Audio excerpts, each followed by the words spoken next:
Inicia-se, neste momento, a solenidade de abertura da audiência pública sobre eficiência do primeiro grau de jurisdição e aperfeiçoamento legislativo voltado ao Poder Judiciário. A audiência tem o objetivo de coletar manifestações de órgãos públicos, autoridades, entidades da sociedade civil e especialistas sobre os temas eficiência da primeira instância e aperfeiçoamento legislativo voltado ao Poder Judiciário. Com a palavra, o excelentíssimo senhor ministro Joaquim Barbosa, presidente do Conselho Nacional de Justiça.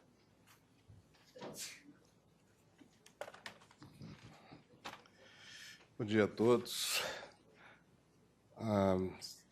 Excelentíssimo doutor Marcos Vinícius Furtado Coelho, presidente do Conselho Federal da Ordem dos Advogados do Brasil, senhoras e senhores conselheiros do Conselho Nacional de Justiça, senhoras e senhores, é com grande satisfação que iniciamos a audiência pública sobre a eficiência do primeiro grau de jurisdição e aperfeiçoamento legislativo voltado ao Poder Judiciário.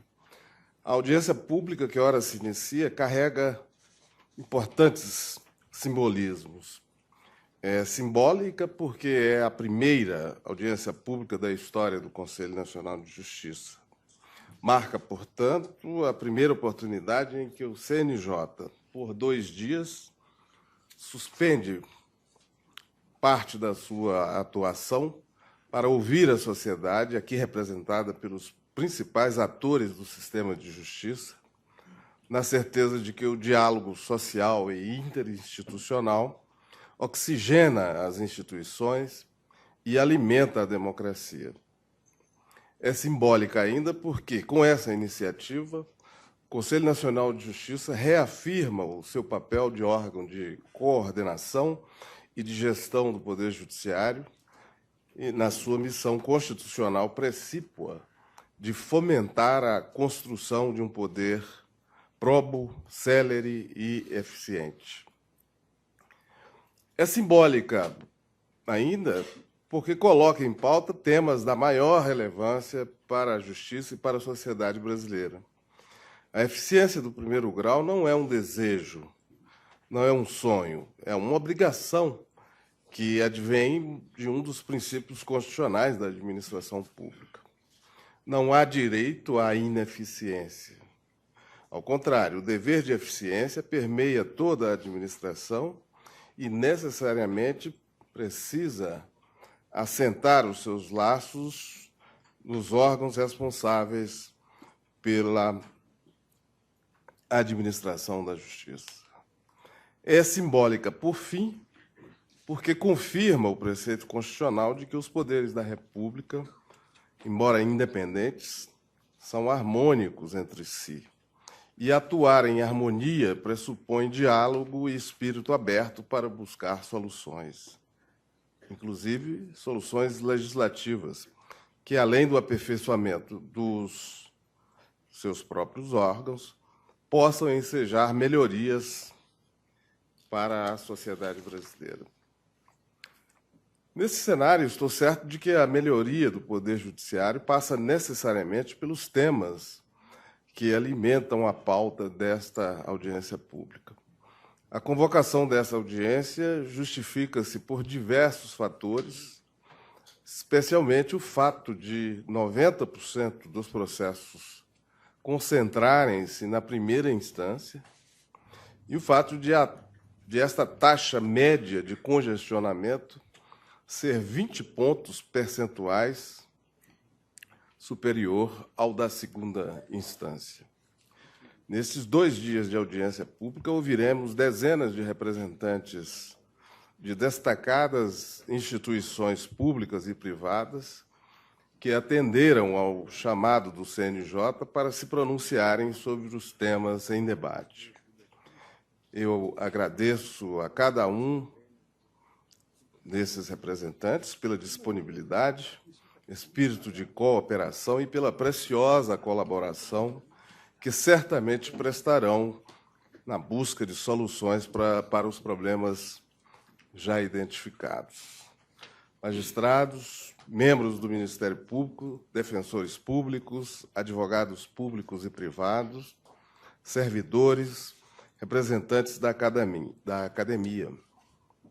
Somente com a participação democrática, efetiva e constante de todos é que o Poder Judiciário poderá evoluir continuamente para prestar justiça de forma cada vez mais eficiente. O bloco de temas a ser hoje discutido engloba a alocação equitativa de cargos de servidores entre a primeira e a segunda instância, a maior participação da primeira instância no planejamento e execução orçamentária e ainda o aprofundamento da gestão participativa nos tribunais.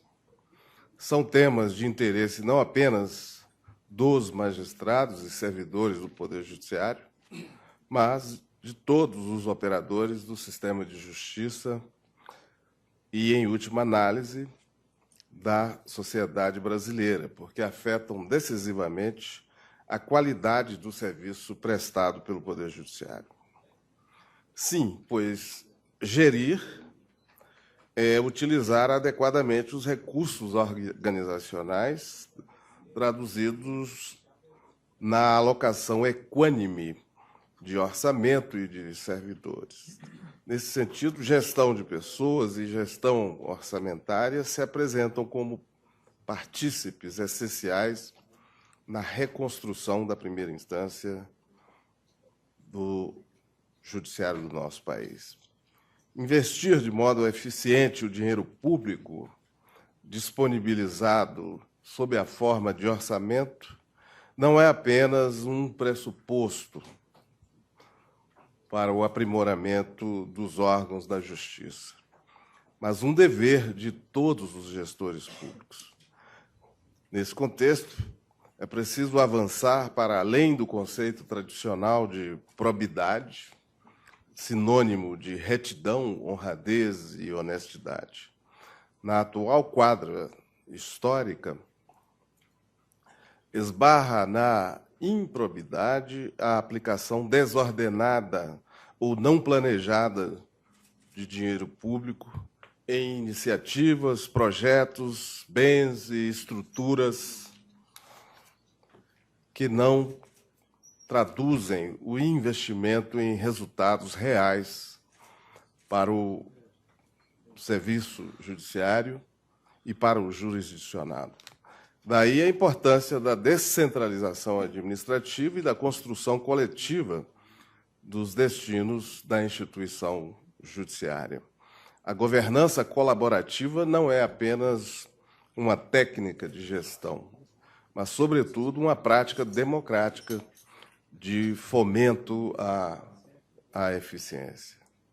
O atual cenário também nos convida a revisitar opções legislativas que talvez já estejam desgastadas pelo tempo. Rediscutamos a competência delegada como mecanismo voltado a distribuir racionalmente a jurisdição, mas convido-os a fazê-lo sob o ângulo do interesse do jurisdicionado, preocupado tão somente em receber justiça célere e de qualidade.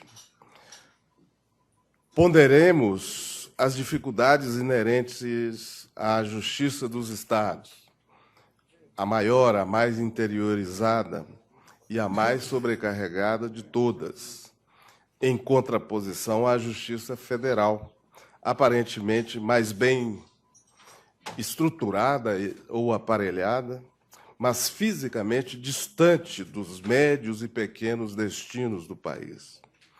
Será possível construir um modelo colaborativo que permita maior eficiência na solução dos litígios delegados, sem aumento de gastos ou replicação de estruturas?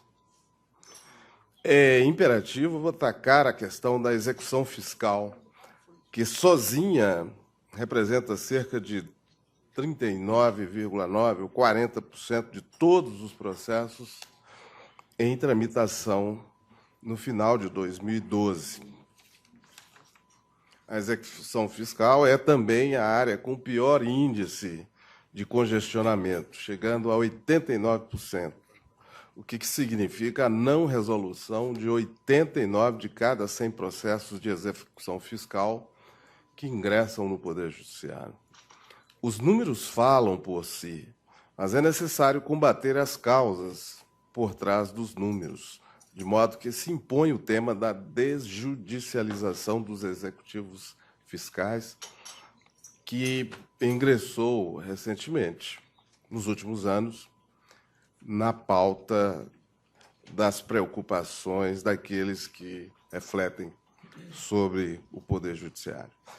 No tema composição da Justiça Eleitoral, entendo que merece reflexão o atual formato de composição das cortes eleitorais, pois o atual modelo de sobredimensionamento do papel do advogado durante o dia, juiz no período da noite, me parece esgotado, sem falar em outros problemas, como a excessiva participação de, por exemplo, 3 ministros do Supremo Tribunal Federal na composição do Tribunal Superior Eleitoral.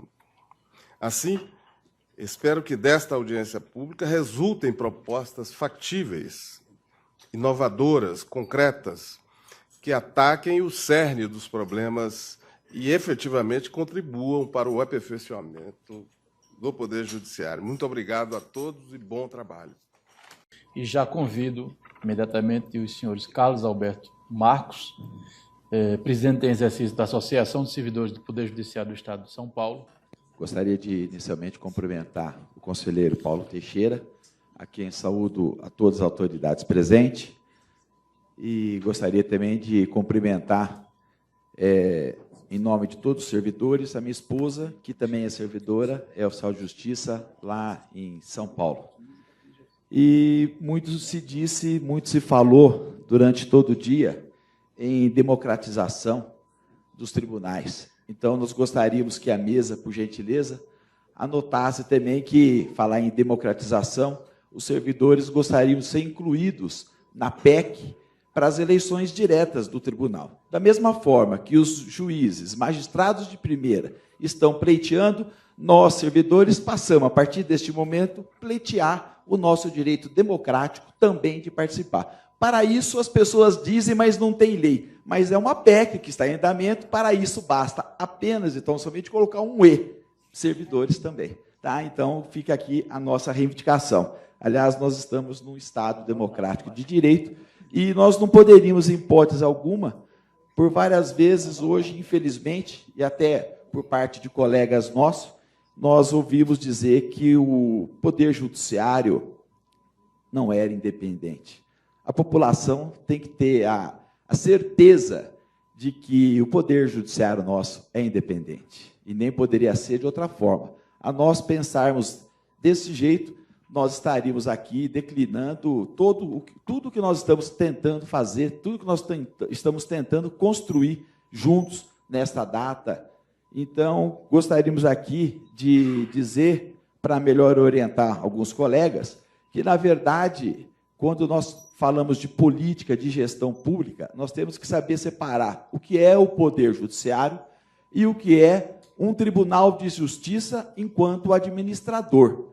É justamente sobre o tema que nós vamos falar sobre gestão participativa.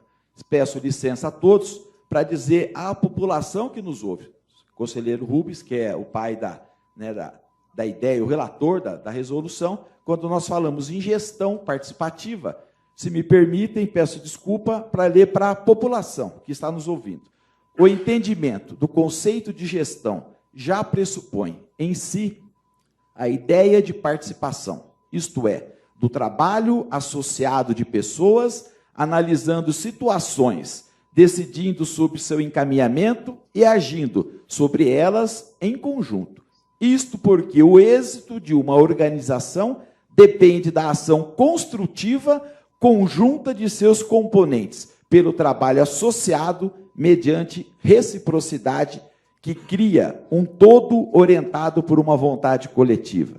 E é justamente sobre essa vontade coletiva, sobre uma gestão, sobre um orçamento coletivo, é o que nos traz aqui hoje, para dizer que, infelizmente, embora desde a criação do Conselho Nacional de Justiça, nós, servidores do Poder Judiciário do Estado de São Paulo, estamos batendo as portas aqui do Conselho, pleiteando efetivamente a nossa participação, não apenas no estudo da proposta orçamentária, mas sim na participação efetiva do orçamento. É isso que nos interessa, porque não basta para nós apenas darmos ideias, porque as nossas ideias, elas são aceitas. Aliás, os nossos créditos são aceitos e são enviados ao governo de São Paulo para buscar dinheiro, mas na medida que o orçamento é aprovado, a hora que chega o orçamento como todo, o tribunal usa da forma como bem entende. Isso é o que está sendo feito ao longo dos últimos anos. E noto aqui que não é apenas só de São Paulo, é praticamente do país como um todo. Todos os estados da federação, em especial na Justiça Comum. Então fica aqui, por mais uma vez, o nosso apelo e de forma pública, com toda uma população nos ouvindo, dizendo que o problema não é do judiciário, o problema é da má gestão, das pessoas que fazem uso e de forma errada com o próprio dinheiro público. Apenas vou dar alguns exemplos. Nós temos hoje, no estado de São Paulo, cerca de 43.260 servidores ativos. E temos, em contrapartida, 11.548 cargos vagos, ou seja, cargos criados por concurso público, cargos que o governo encaminha mensalmente essa verba e ela simplesmente não contrata. As gestões do Tribunal de Justiça de São Paulo não contrata, não abre concurso para o preenchimento dessas vagas. Quem perde com isso? A população. Porque a população perde porque ela não tem a contento uma prestação jurisdicional séria. E quem mais perde também com isso? Os servidores. Os servidores do Estado de São Paulo estão acometidos por doença. Recentemente, nós, entidades, um conjunto de entidades de classe, temos feito vários estudos onde aponta o estado deplorável do servidor do Poder Judiciário diante das más condições de trabalho, diante da má política salarial que vem sendo desenvolvida há décadas no Estado de São Paulo. Tanto é uma má gestão, apenas também a título de exemplo, nós estamos aqui, o tribunal vem ao longo dos últimos anos também com o processo de terceirização. Somente para 2014, o Tribunal de Justiça está reservando, na proposta orçamentária, ou seja, já no orçamento, cerca de 265 milhões de reais apenas para pagar serviços de vigilância e de limpeza. Em contrapartida, ele tinha no quadro, desempenhando as mesmas atividades, ou seja, limpeza e vigilância, onde ele gastaria hoje, se todos tivessem apenas 20 anos de casa, 138 milhões. Quer dizer, ele mantém a folha de pagamento de 138 milhões e gasta, além disso, mais 265 milhões para apenas o serviço de limpeza e de vigilância. Em contrapartida, ainda agora, através de grande solicitação dos servidores, criou-se uma lei e ele não aproveita esses servidores, esses que estão hoje com serviços terceirizados, nas serventias. Temos certeza que se ele ocupasse esses servidores na serventia, nós estaríamos resolvendo uma grande parcela dos problemas. E apenas para encerrar a minha fala, que eu compartilhei com a nossa colega, vou deixar uma frase aqui também como reflexão a todos. Comece fazendo o que é necessário, depois o que é possível, e de repente você estará fazendo o impossível. São Francisco de Assis. Uma boa noite a todos, já é uma boa noite, muito obrigado por tudo.